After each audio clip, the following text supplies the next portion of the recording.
अभी आपको वैसे क्या लगता है एवरेज, अगर मैं बात करूँ किसान की, तो सबसे बड़ी प्रॉब्लम क्या है? 2-3 प्रॉब्लम अगर मैं पूछूं। देखिए, वैसे तो किसानों की बहुत सारी प्रॉब्लम्स हैं। इसके लिए शायद एक अलग पॉडकास्ट करना पड़ेगा तो सबके साथ लेकिन नहीं, चाहे आप एमएसपी का मुद्दा ले लें, पानी का मुद्दा, सिंचाई का मुद्दा ले लें, क्लाइमेट चेंज का मुद्दा ले लें, मतलब मसले तो अनगिनत हैं। और हर मसला, मतलब कोई भी मसला छोटा नहीं है। खेती में ज़रा सी चीज़ से बहुत फ़र्क पड़ता है। लेकिन मुझे पर्सनली जो एक चीज़ लगती है जो बहुत ज़्यादा हाईलाइट नहीं होती, वो ये कि जो अगली जनरेशन है, आने वाली जनरेशन है, वो खेती से नहीं जुड़ी। जितने भी किसान हैं, आप किसी भी किसान से अगर बात करेंगे तो उसकी 5 एकड़ ज़मीन होगी, खेती होगी, लेकिन वो अपने बच्चे को किसान नहीं बनाना चाहता। और अगर बेटी है तो उसको किसान घर में देना नहीं चाहता। अच्छा।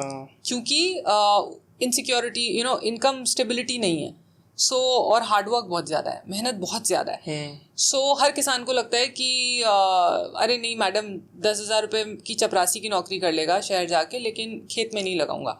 When I talk to them, I tell them, अरे इतना बड़ा खेत है आपका, 5 एकड़ का खेत है। ही इज़ लाइक, नहीं क्या करना है, मैं वो शहर जाके, मतलब वो चपरासी बनाने को तैयार है। अपने एक ज़मींदार अपने बच्चे को चपरासी की नौकरी देने को तैयार है, लेकिन वो खेत से नहीं जोड़ना चाहते। एंड बच्चे भी उस तरीके से खेती से नहीं जुड़े हैं। So what I see as a big crisis in the future is कि ये वाली जनरेशन तो चलो निकल गई, आज से 20 साल बाद क्या होगा? आज से 20 साल बाद खेती से उस तरह से लोग ही जुड़े हुए नहीं होंगे, तो फिर हम खाएंगे कैसे? दैट्स अ ह्यूज, मतलब people are not talking much about it कि भाई सीए का बेटा सीए बनता है, लॉयर का बेटा लॉयर, डॉक्टर का डॉक्टर, इंजीनियर का इंजीनियर, लेकिन किसान का बेटा किसान नहीं बनना चाहता, which I see as a huge threat. एक इंटरेस्टिंग बात ये भी है कि मोहनजोदाड़ो आपने देखी है? अच्छा, तो मोहनजोदाड़ो फिल्म आई थी ऋतिक रोशन की, आई थी। उसमें भी यही दिखाया गया था कि किसान परेशान है। अच्छा। देन जोधा अकबर, उसमें भी किसान परेशान था। लगान में भी परेशान था। स्वदेश में भी परेशान था। और अभी जवान आई 2024 में, वहाँ भी किसान परेशान है।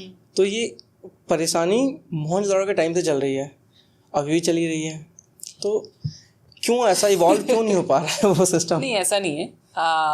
अगर आप गाँव में जाएंगे तो यू विल रियलाइज कि खेती बहुत ज़्यादा इवॉल्व हुई है पिछले कुछ सालों में।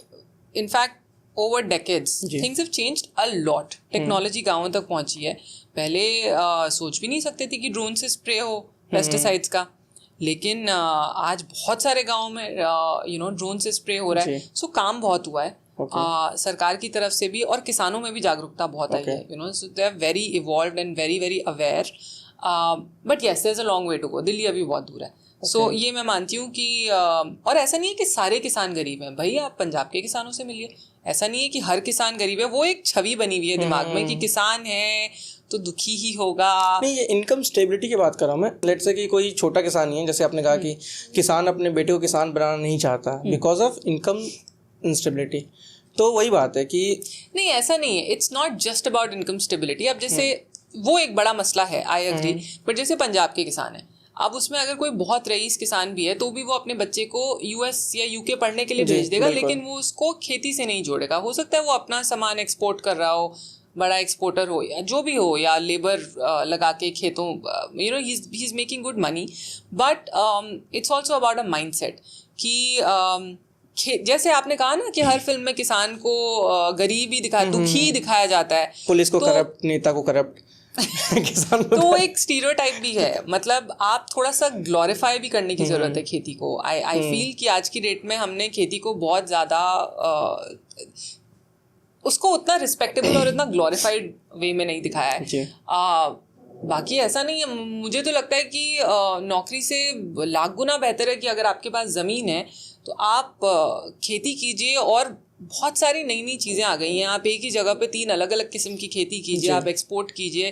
और बिल्कुल एग्जैक्टली। इसके अलावा आप सिर्फ धान गेहूँ मत उगाइए, आप कुछ और उगाइए, जो थोड़ा कोई फ्रूट्स उगा लीजिए जो ज़्यादा क्रॉप हो गया। एग्जैक्टली उस तरीके की चीज़ें उगा लीजिए, ड्रैगन फ्रूट वगैरह वगैरह। खैर, ये बहुत सारी चीज़ें मौसम पर भी डिपेंड करती हैं। इट्स इजी टू से it, but I am just saying that थोड़ा सा खेती को ग्लोरीफाई करने की भी ज़रूरत है। जिनके पास पैसे हैं वो भी अपने बच्चों को अगर किसान नहीं बनाना चाहते, खेती से नहीं जोड़ना चाहते, तो इसका मतलब कि सिर्फ पैसा एक वजह नहीं है। जी, हाँ, अभी रिसेंट में कुछ स्टार्टअप फाउंडर्स आए निकल के, जिन्होंने कि खेती को ही अपना स्टार्टअप बना लिया और वो ईयरली 2 करोड़ से 10 करोड़ 15 करोड़ तक की रेवेन्यूज टारगेट हिट कर रहे हैं आराम से।